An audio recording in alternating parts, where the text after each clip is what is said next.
Two terms in hip-hop, free advice, free hip-hop advice after the session today. Alright, so, why Savi Solutions is it a name you can trust? So I'm just curious, how many people were here when I did my last 10-minute presentation? Can I just see a show of hands? About half the room. Which means who hasn't heard the 10-minute presentation at this point? No, about half the room. Okay, cool. Who's heard of Simon Sinek? Yes. Simon Sinek, who Kathy's got a crush on. Simon has a thing called Start With Why, and his belief is people don't care what you do or why you or how you do it. They care why you do it, what your story is. So with that in mind, I'm just going to share a little bit about my backstory first, and then we're going to hook into the Savi Solutions stuff. So for me, my journey has been, at the age of 21, I was the State Manager for the New South Wales call centre for the ANZ Banking Group. So it was a huge rise there, but my physical health wasn't able to handle the 70-hour weeks and whatnot. So I had a huge crash, and then that saw me in bed for all but 2 hours of the day for an 8-year period. So it was during that time, it was obviously a very difficult time mentally and physically. And I started, fortunately I was into movies, and I started focusing on what I could do as opposed to all the things I couldn't do. So I couldn't socialise anymore, I couldn't work anymore, etc. But what I could do is indulge my passion for movies. So I started watching these movies, and I noticed that the patriarch of the movie, the hero of the movie, was able to educate his way out of the position that he found himself in. And given that the position that they were in was worse than me, and given that they had risen up really strongly, I thought if they can, I can too. So that started a fascination with human behavioural science and a commitment of reading a book every couple of weeks. And I've stayed in that habit, and I've just been devouring these books on human behavioural science. Eventually that led to me recovering over the next 6-year period, doing really well in career, being able to earn a lot of money as a salaried employee in sales, not really thriving, more so surviving. Then I did an 18-month degree in human behavioural science, and that's a degree that less than 1% of people that start out actually finish, and I was blessed and privileged to complete that. And that allowed me to start my coaching practice, which has now been around for a couple of years, and I'm blessed and fortunate to say is extremely successful. So that's my little why, and basically what I stand for is a few things, and most importantly is male suicide prevention. So 10% of select trainings, such as the training I did on Monday, they are there to, yes, teach people to be masterful at sales, but also to collate and then distribute funds to help prevent the male suicide rate. Last year in Australia alone, 2,000 men committed suicide. There's 8 suicides a day, 6 of those are men. So it's a really, really serious issue. It really affects men profoundly. So as a result of that, I utilise Savi Solutions to funnel funds, and the most recent thing we're able to do is get a library set up with books so that bereaved parents don't have to travel to Melbourne to get an appointment with a counsellor. There's a counsellor on 2 days a week here at Span Geelong, and there's now, thanks to the funds that everyone in this room helped me raise, there's now books and so forth so those bereaved parents can get instant help. Okay, so Savi Solutions is all about real sales relationships and maximum business profits. So how are real sales relationships formed? There are 2 things that allow you to become masterful at sales. One is understanding the behavioural code. So that's involved NLP, neuro-linguistic programming, it involves DISC, and it's about the tone that you speak in, it's about the word choices that you have, yes, and it's about the energy that underpins it all. And there is a way that you can read your prospective buyer within about a minute and a half at the most. Yes, you can read them over the phone, or you can read them in person. Once you read your prospective buyer and understand which quadrant they live in, it then becomes very easy because you know how that quadrant likes to be communicated to feel valued, respected, appreciated and known.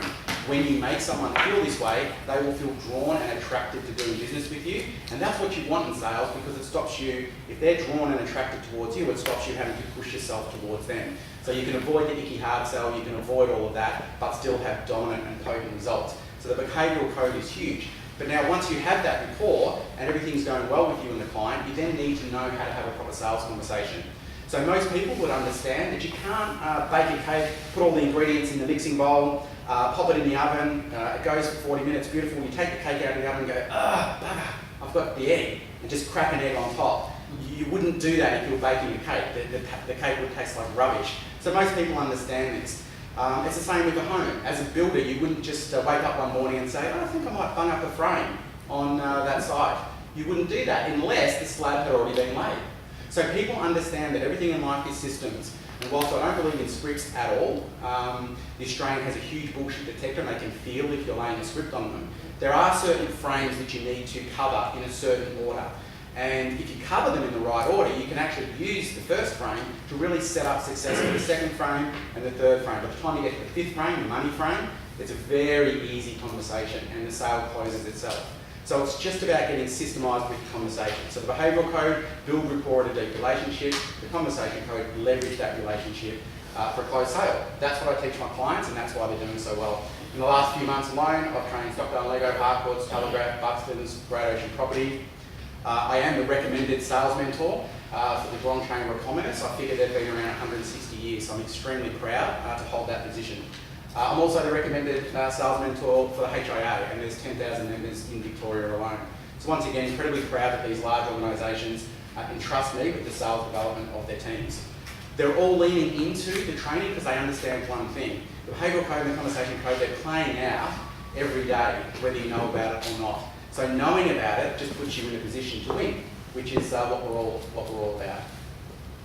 So who am I and what have I done? A mentor once said you should never take advice from someone or lean into someone unless they've got the success that you're wanting. So from a sales point of view, 22 years as a professional salesman, 36,000 hours, that's conservatively.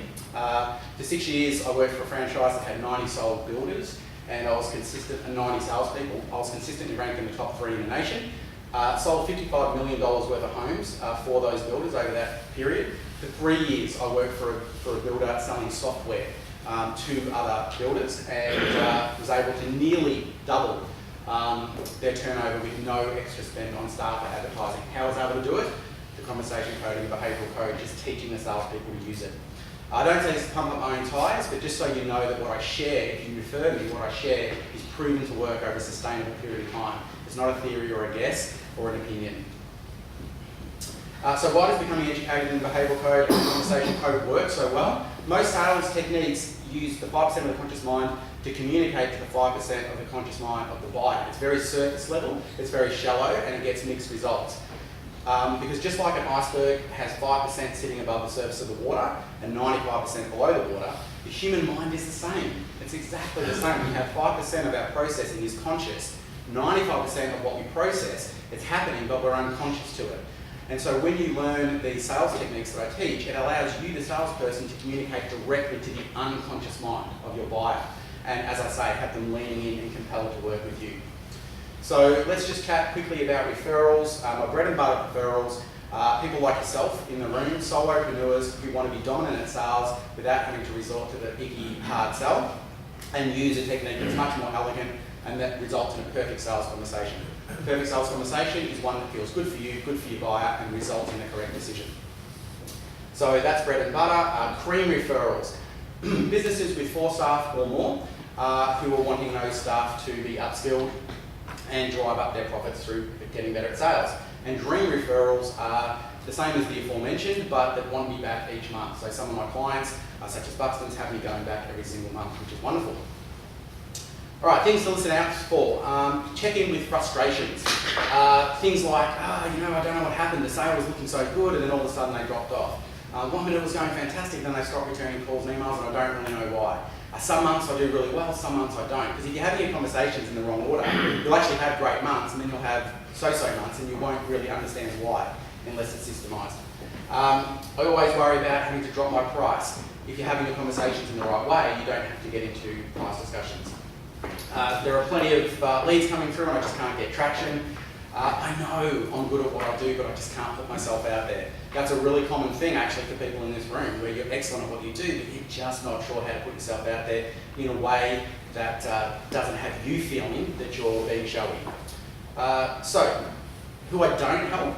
I don't help people wanting business coaching, and I don't help people wanting marketing help. So if the person you're talking to wants extra leads in their business or wants systems and structures in their business, there are people in here in Geelong and people in this room that are way better at that than me. So it's really important to not refer those people to me. But if the person wants to know how to expertly develop rapid and deep rapport and then convert the most amount of clients possible through a correct, elegant and good feeling sales conversation, that's exactly who you would refer to.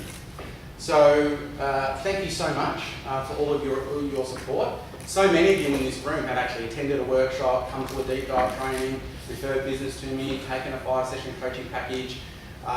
You know, when I came to renewing my BNI membership, I didn't hesitate because so many of you in the room have been really good to me, and I'm incredibly grateful and thankful. So just in closing, what I'd like to do as an expression of my gratitude is offer every single person in the room a 20-minute sales health check. You're welcome to take me up on that. And what we'll do is just spend 20 minutes together. I'll see if there is a gap in your sales conversation. If there is, we can talk about how to bridge that gap. But if there isn't, you'll just get my tick of approval and you at least got the peace of mind that you're having your sales conversations in the right order. The other thing I'd like to do to express my gratitude is I'm just going to come around the room. There you go, Pete. I'm handing out these vouchers. These vouchers, there you go, Jamie. These were $247. And what I'm suggesting is you give them as an end of financial year gift to your clients. So pick a client that means a lot to you, and give them one of these as an end of financial year gift. It's a value add. They get $247 worth of value, and it hasn't cost you a cent. So just a lovely thing that you can do for your clients. It's not going to cost you a cent. However, they'll get $247 worth of value. On the back of the voucher is what you can use it for. So just have a look at the back. I can use the human behavioural science to help clients in many ways in addition to sales. And I love to help. It's my way of giving back. And thank you so much for your attention this morning. I really appreciate it.